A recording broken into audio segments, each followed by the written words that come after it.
Goeie dag luisteraars. Ek is Willie Sondersen en ek groet u hier op Joy Gospel Radio. U is hartlik welkom om saam met my te kuier hier op die eie program Wolke van Getuienisse. Ek wil vandag met u gesels oor Psalm 91. Nou, vriende, om voortdurend in die skuilplek van die Allerhoogste te sit is so belangrik. Vriende, nie een van ons kan bekostig, veral in hierdie tyd waarin ons lewe, waarin ons tans lewe, om nie onder die skuilplek te bly nie. U weet, u is 'n kind van die Here en ons het al die vrymoedigheid om na hom toe te kom en by hom te kom skuiling soek. Nou, ek wil dit herhaal, vriende, om nie net 'n geleentheidsbesoeker te wees nie. Toe hulle vir Smith Wigglesworth vra, wat is sy geheim vir die suksesse, die wonderwerke, die magtige boodskappe wat hy bring, en natuurlik die grootste was natuurlik die wonderwerke wat hy doen en hoe hy mense benader en ook vir mense van Jesus vertel en die groot suksesse wat hy behaal het. Die Here het hom so kragtig gebruik in al hierdie opsigte. Siele wat met hom aan aanraking gekom het, was omgekeer net om in sy teenwoordigheid te kon wees. Hy het vanaf Engeland met 'n boot reis na iewerster ander plek in Europa gereis. En aan die begin van die reis het van die bootpersoneel vir die passasiers kom vra, wie wil deelneem aan, hulle het so 'n reklame besigheid gehad en hulle het ook mense gewerf om dan 'n konsert op te trek en vir die mense te kom item te lewer in die boot, om nou die boot so aangenaam, rit van die boot so aangenaam te maak as wat dit moontlik wees in die boot se auditorium. Nou, elkeen van die passasiers is welkom om grappe te vertel of om te sing of enigiets aan te bied, 'n toertjie uit te voer en net om die reis aangenaam vir al die passasiers te maak. Hulle vra toevallig eers vir Smith Wigglesworth, want hy was ook op die boot, of hy sal omgee om deel te wees van die program. Hulle noem aan hom dat hy is vry om oor enige onderwerp te kan praat. Sy antwoord was, met alle graagte sal hy wil deel wees, maar, halleluja, maar, op een voorwaarde, dat hy die eerste een sal wees wat 'n item sal belewer. Baie ingenome oor sy besluit plaas hulle hom eerste op die konsert se programlys, wat in die auditorium gehou gaan word.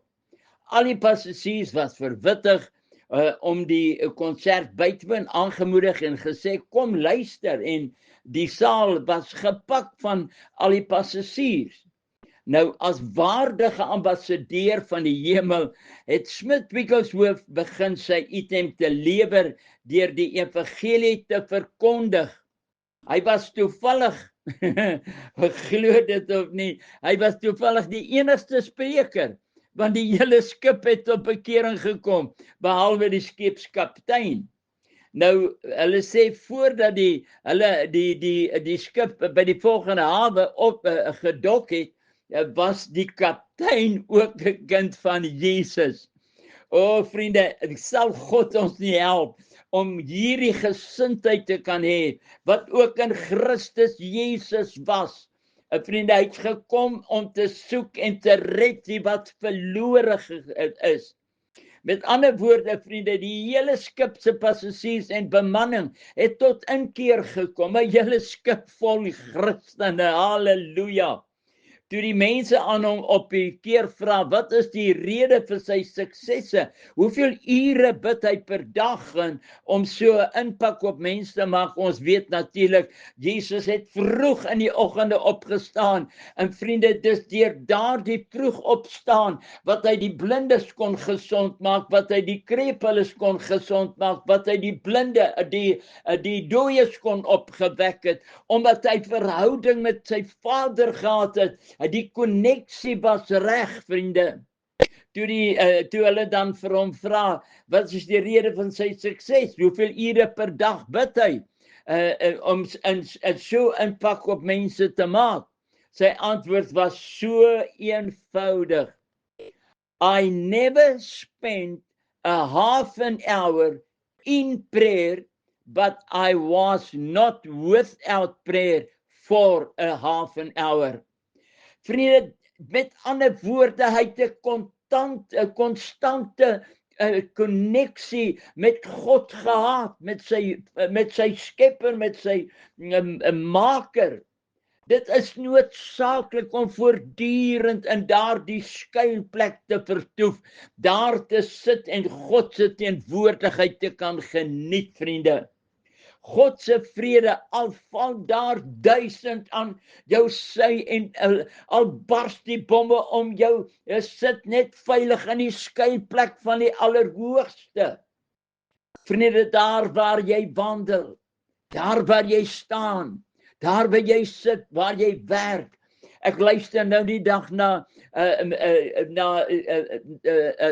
ouetjie op Facebook. Hy sê hy sit hy doen aansoek om Amerika toe te gaan vir dienste in Amerika. En die vroukie, maar hoe sy so? Hy sê vir haar, vroukie, kan ek vir jou bid? Die Here sê vir hom, bid vir haar. Weet jy dat die Here sluit vir daai man deure oop, dat hy sommer 'n visum kry vir 10 jaar. Wanneer ons die Here luister wat God sê, ons sit liewer soos die probleem vandag is, vriende, as ek dit so kan sê, die kinders van die Here wil graag God se beste bekom, maar is nie bereid om daardie offer te bring nie. Ons kla hieroor, ons kla daaroor, ek kan nie kans sien vir dit en vir dat nie. Is dit nou die Here wat met my praat, of is dit nou die duiwel en so aan? Dis die vraag wat ons mee opkom.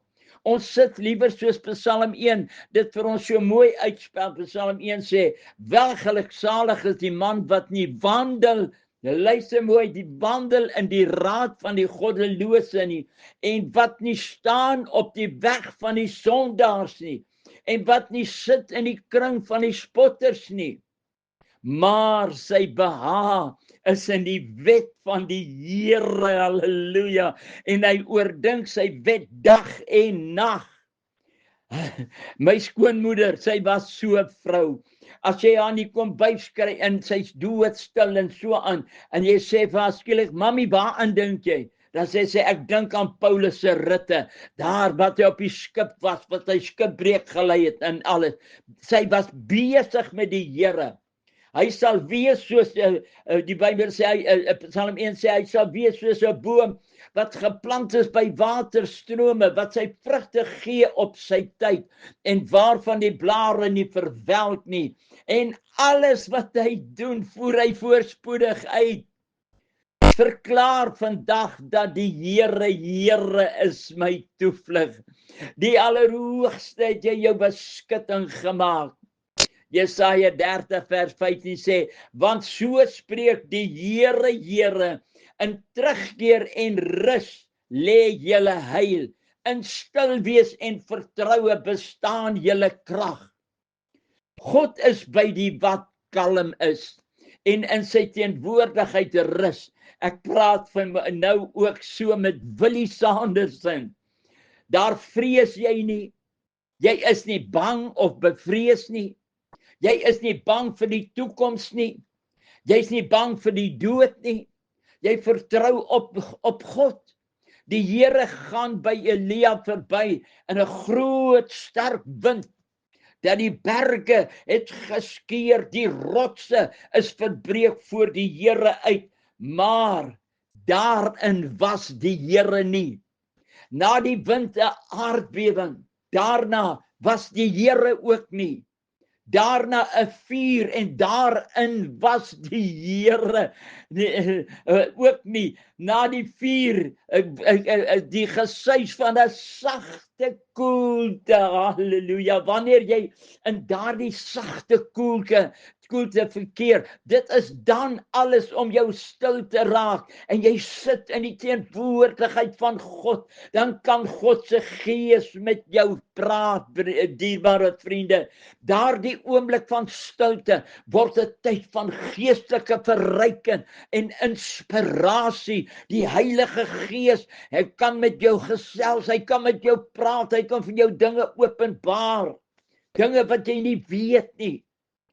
Hier kry jy die krag vir jou dag. Jy is paraat vir elke gebeurtelikheid. Jy het daardie selfversekering, Jesus is met my, sy engele is daar om my te beskerm. Jy moet volle vertroue op God hê. Spreuke 3 vers 5 sê, vertrou op die Here met jou hele hart en steun nie op jou eie insig nie. Ag, ons is baie keer ek skuldig ook. Wil baie keer so graag jou eie ding uitwerk. Ek sal dit doen en ek sal dit doen, maar dit werk nie. Ken hom in al jou weë, dan sal hy jou paaie gelyk maak, sê die Bybel. Ken hom in al jou weë. Ken hom in al jou weë. Nie op ander nie, vriende. Ken hom in jou weë. As ons hom in al ons weë ken, sal hy ons paaie gelyk maak. Job 22 vers 28, besluit jy iets, dan kom dit tot stand. En oor jou weë skyn 'n lig. O, Latibalenta. Vriende, dit is daar wat jy kan rus en alles oorlaat aan hom met wie ons te doen het. Daniël 11 vers 32 sê die volk wat hulle God ken sal vashou en optree. Wees nie wys in jou eie oë nie, vrees die Here en wyk af van die kwaad. Dit sal genesing wees vir jou liggaam en verkwikking vir jou gebeente. God wil hê dat ons in hom moet rus, vriende. Jesaja 30 vers 15 sê, want so sê die Here, die Heilige van Israel, in terugkeer rus en lê, in terugkeer en in rus lê julle heil, in stil wees en vertroue bestaan julle krag. 2 Timoteus 1 vers 7 sê, want God het ons nie 'n gees een gees gegee van vreesagtigheid nie, maar van krag en liefde en selfbeheersing. Vriende, ons moenie geïntimideer word deur die Satan nie, want hy wil vrees oor ons bring. Hy wil negatiewe saad saai. Wat gaan gebeur met ons land? Ons wat eiendomme besit. Ons hoor daagliks van die grondonteeneming sonder vergoeding. Ons hoor van plaasmoorde wat op die wreedste wyse uitgevoer word onlangs in Bonnievale, barbaars, en ons kry dreigbriewe op ons telefone dat ons eiendomme is in gevaar, soos die volgende brief van meneer Mabara Makwala. Writes in, I think you have never noticed that the land war is already started. You comment on Facebook while you still enjoy your last privileges, while our people are planning day and night on how to take the land, the wealth and the livestock. If you have never noticed, just look in the eyes of those SANDF, the SAPS, the Metro Police and the securities, and you will see how they look back at you whites. Those people are angry for the land, and please notice how militantly on farm attacks and how well planned by well-trained comrades. You always said monkey see, monkey do, and this time we do excellent more than you did in the past. Vriende, dit is sulke briewe wat jou geloof laat steel, dat jou geloof laat sink, maar dit is Satan want ons het meer by ons as wat in die wêreld is. Halleluja. 2 Timoteus 1:7 sê, want God het ons nie 'n gees gegee van vreesagtigheid nie, maar van krag, liefde en selfbeheersing. Paulus noem die woord liefde en selfbeheersing. Matteus 5:44 sê, maar ek sê vir julle, julle moet julle vyande lief hê. Spreuke 3:3 sê, laat liefde en trou jou nie verlaat nie. Bind dit om jou hals, skryf dit op die tafel van jou hart. Vers 5 sê, vertrou op die Here en steun nie op jou eie insig nie.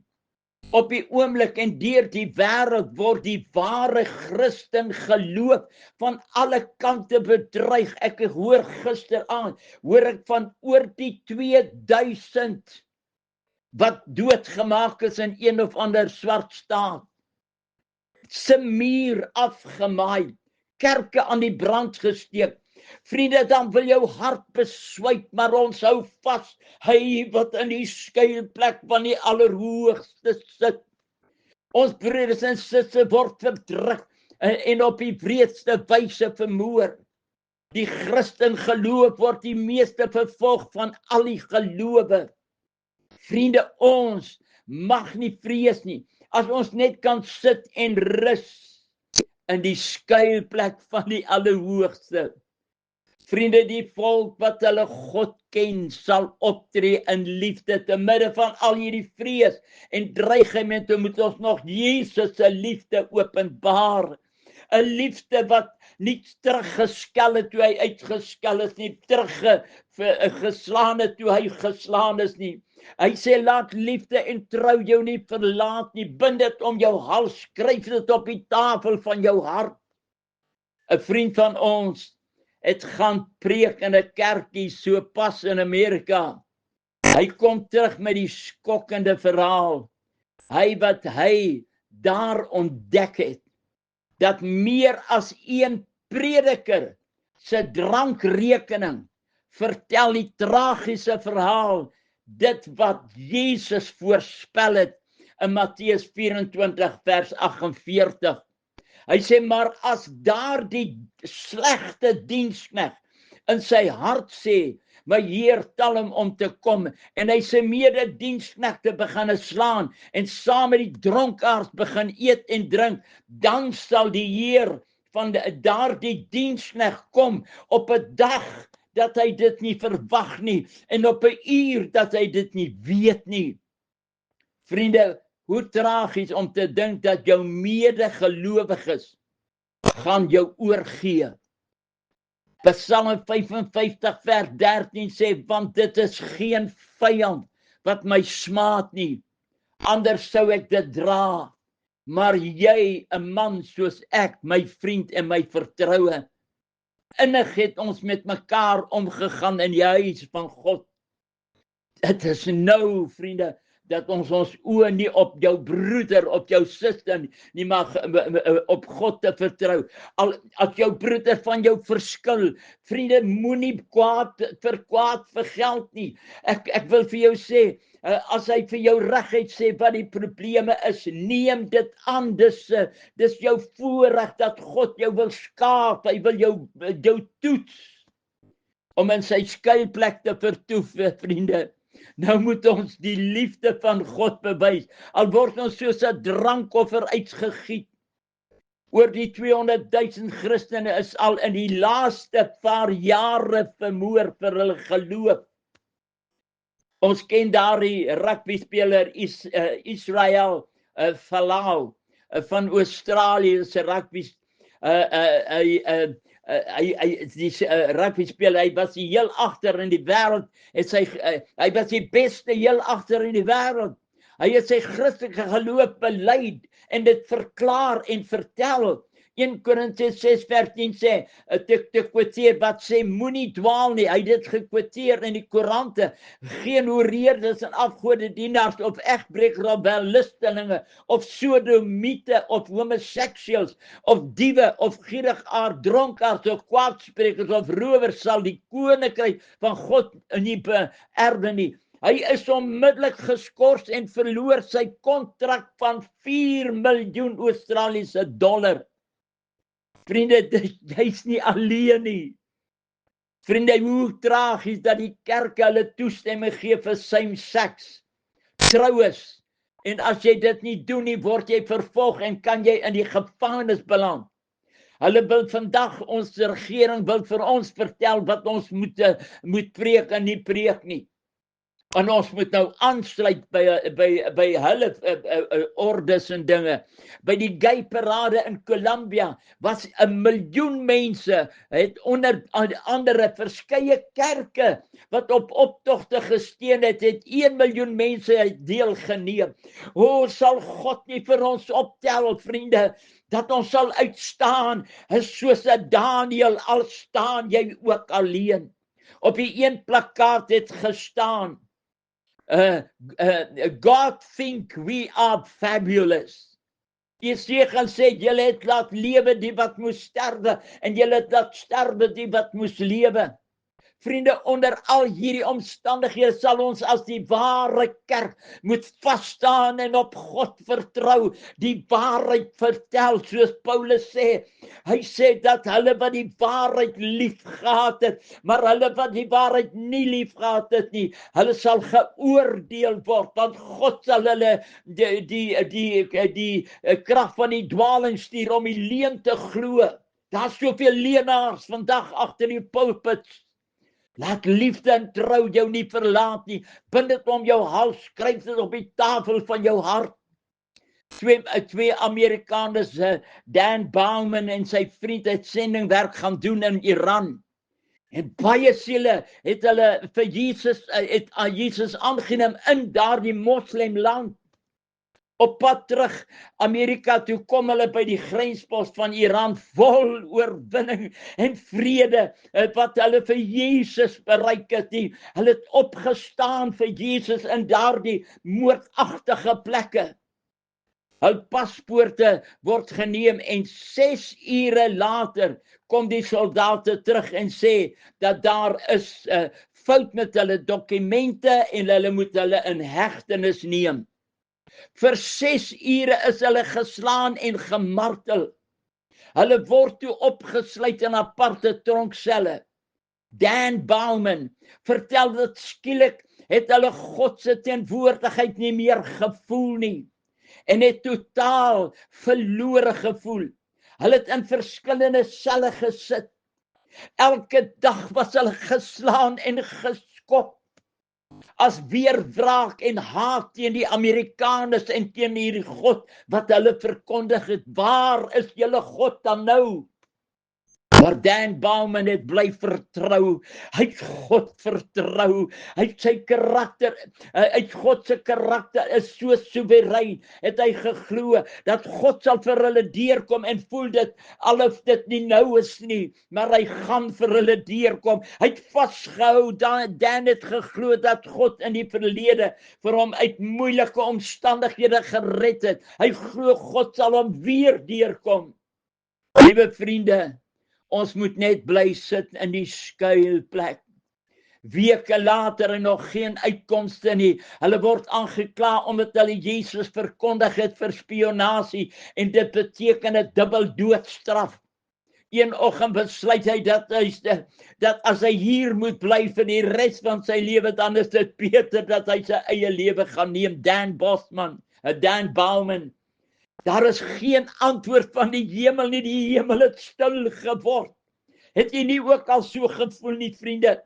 4 keer het hy probeer, om elke keer het hy bang geword om sy laaste oomblik, om sy eie lewe te vat. Hy wil homself verdrink in die toiletbak. En 4 keer probeer hy, en die laaste keer kon hy dit weer net nie doen nie. En hy vertel sy kop op. Hy het sy kop binne in die bak al gehad. Hy val op die vloer neer, stikkende mense. Daar is geen hoop meer vir hom nie. Hy stikkend geslaan. Hy word verag. Hulle die doodstraf wag op hom. Sy keel kan afgesny word skielik. Terwyl hy daar lê op daai vuil vloer van die toilet, raak hy bewus van sy gebrokenheid, sy stikkende liggaam, soos hy elke dag geslaan en gemartel was. Hy voel sy gebrokenheid, teleurstelling oor dit wat hy wou gedoen het, omdat hy sy lewe wou vat. Hy het op die vloer gelê, 'n gebroke mens, sonder hoop en sonder God. Hy beleef sy donkerste uur, die volgende oomblik, vriende, dat hy daar lê en huil. Die volgende oomblik skyn daar 'n helder lig in daardie toilet in sy sel daar waar hy is. En toe hy verskrik opkyk, sien hy Jesus staan in daardie helder lig met 'n glimlag op sy gesig. Jesus praat met hom en sê, Dan, ek is lief vir jou en ek beloof ek sal jou hier uithaal. Ek het jou nie vergeet nie. O, halleluja. Op daardie laagste punt in sy lewe het Jesus verskyn. Dan vertel dat die liefde wat Jesus uitgestraal was so fenomenaal. Dit het sy hele lewe omgekeer en hy het nooit weer teruggekyk nie. Jesus vra vir hom, Dan, wat dink jy van die man wat jou so periodiek elke dag so geslaan en gemartel het, hom so openlik, jou so openlik haat? Met hierdie vraag toets Jesus sy liefde vir sy vyand. Jesus vra vir hom, Dan, vra vir my, wat dink ek van daardie man wat jou so verniel? Skielik besef Dan dat God het self die grootste sondaar lief. Selfs daardie man wat hom so mishandel het, wat sy kinders, God se kinders so geslaan het. Van daardie oomblik af het hy liefde ervaar, 'n Jesus liefde vir daardie soldaat. Op 'n dag sit die soldaat so reg oorkant hom, aan die ander kant van die tafel. Hy kyk die soldaat aan, maar met soveel liefde in sy hart vir die soldaat. Dan sê vir die soldaat, vriend, as ek hier moet bly vir die res van my lewe, hoekom word ek en jy nie vriende nie? Die soldaat roep uit, nooit nie, onmoontlik, dit kan nie gebeur nie. Dan hou Dan aan en hy sê vir hom, jy gaan begin deur my net jou naam te gee. Dan steek sy hand uit na die soldaat. Eers wou hy hom nie groet nie, maar die soldaat begin te bewe. Halleluja, en stadig steek hy sy hand uit na Dan en die trane verskyn in sy soldaat se oë. Vir 10 minute het hy aan Dan se hand gehou, vas en geskit en gehuil, terwyl hy vir hom sê, ek sal graag jou vriend wil wees. En hy sê vir hom, my naam is Rizak. Op 'n dag toe hoor hy dat van die soldate bespreek met mekaar oor die 2 Amerikaners en hulle sê dat hulle het geweet dat hulle probleme gaan kry as hulle hier na toe kom. En tog het hulle gekom. Met ander woorde, hierdie 2 manne het 'n doel in die lewe en was bereid om hulle lewe te waag om na Iran te kom en om gemartel te word vir hierdie man wat hulle noem Jesus. As dit so is, dan wil ons ook volgelinge van hierdie Jesus word. Die dag toe hulle verhoor word, was die hofsaal vol mense. Hulle beskuldiging teen hulle, dat hulle spioene is en dat hulle Jesus verkondig het, strafbaar met die dood, 'n dubbele straf, 'n dubbele doodsvonnis. Toe die regter aan hulle vra, waarom is hulle daar? Toe staan Dan geboeid en sê vir daardie stam vol hof, ek het gekom om vir julle van Jesus te vertel, Christus, die Seun van God. onverskrokken. Hy het 'n dapperheid het aan hom opgekom. Hy het die liefde van Jesus se oë gesien. Hy was nie meer bang nie, want as hy gaan sterf, dan gaan hy nie en dan sy ewige tuiste. Hulle kan niks meer aan hom doen nie. Hy het skielik vreesloos en vrygevoel en vir 20 minute het hy die evangelie van Jesus aan daardie stampvol saal gepreek. Niks het meer vir hom saak gemaak nie, want hy is verseker dat hierdie lewe is vir hom die einde, nie die einde nie. Hierdie lewe is vir hom Christus en die sterwe is vir hom 'n wins. Na 9 weke in die gevangenis het die Hoërhof hom vrygelaat. As jy kan sit in die teenwoordigheid van die Almagtige, vriende, laat liefde en trou jou nie verlaat nie. Ons tyd is verstreek. Willie Sanderson groet tot volgende week. Amen.